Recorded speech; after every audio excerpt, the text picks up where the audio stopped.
It's my apple cheddar and brie grilled cheese, right? It's like a fall charcuterie board in sandwich form. Starting with the bread, we got some cranberry walnut bread, right? From the loaf. Fresh, right from the bakery. Bread. Beautiful. The first thing I like to do before I start building my grilled cheese, right? It may seem sacrilege, but I like to spread butter, room temperature butter, on the outside. And how are we spreading this, kids? Crust to crust. Is a must, always, right? Just enough to coat it. Why is that? Because some people just drop the butter in the pan. Oh, okay, I've right? done And then that. you burn up the butter, you brown half the butter or whatever. And this way you get all the butter you need, full coverage, right? So you get that golden brown crust that we all love to. So I'm gonna get going with this one, starting with some very sharp cheddar cheese.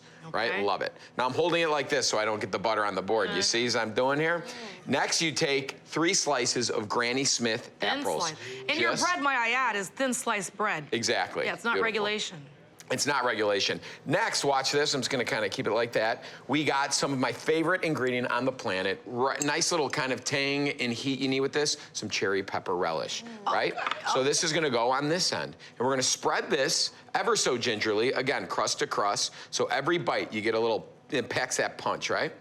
Now, of course, this is not in a lot of grilled cheeses these days, but I'm putting it on mine since it is fall. The funkiest, the funnest melting cheese, a little brie, 2 slices of that. And there you got the ingredients for the interior, right? We got the flavor inside that bread with the cranberry. So you got sweetness, you got spice, you got butter, you got sharp cheddar, you got funky brie, you got spicy. You know what else you got? What else you got? Qualified. Oh! Look at this pan, right? And what temperature do we cook grilled cheeses at, right? I'm doing medium high. Medium low, actually. Oh, yeah? Because you want to melt that inside. This is actually, I can already tell this is a little hot, right? So I don't want it to, so what happens, right? You end up toasting the exterior of the bread too quickly, and the inside's still cold. And we really want all these flavors to melt. Brie is pretty hearty. I mean, it melts nice, but it needs a fair amount of heat. So this is going right on there. Gentle sizzle.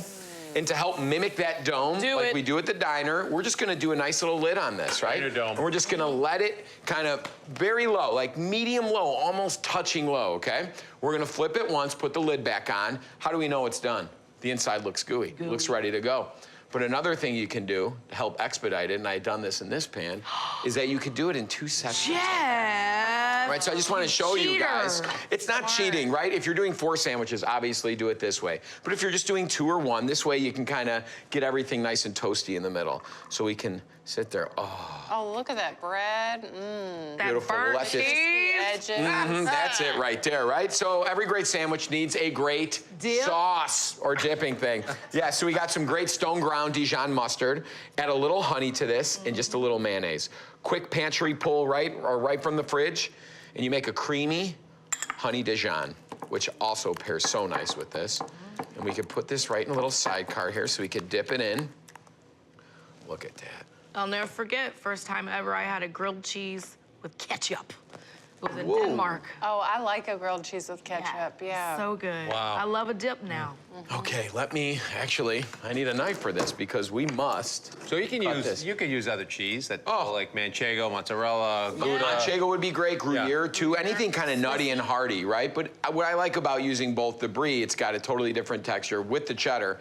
Cheddar is it's a good melting cheese, but after a certain point, it kind of stops at that pullability, you know? So you get the flavor of the sharpness from the cheddar with the funkiness. I'll tell you, you have a party and you've got leftover cheese from your cheese board. This is the perfect thing to make. Beautiful. Oh man, this is gooey. This is gooey. Look at the Look at the spillet. Look at that. Pass that over here. All right, who wants some? I want some. All right, I'm gonna plate it nice for you. I'm gonna give you a little. Gooey bites. Okay, we won't deny you that. Oh. Look at that.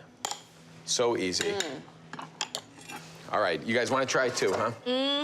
Qualify my palate, Jeff. See, I'm putting this brie bite right back on there. Oh, man. I get so excited, don't I? Yes. I don't get to make a lot of sandwiches here, so when I do, I like to really lay it on. Jeff, it's so well balanced, having that kind of sweet tart apple on there, then the spicy relish kicks in, and the creamy, I didn't make one for myself. funky brie and the sharp cheddar, and then you've got the really good mustard honey sauce.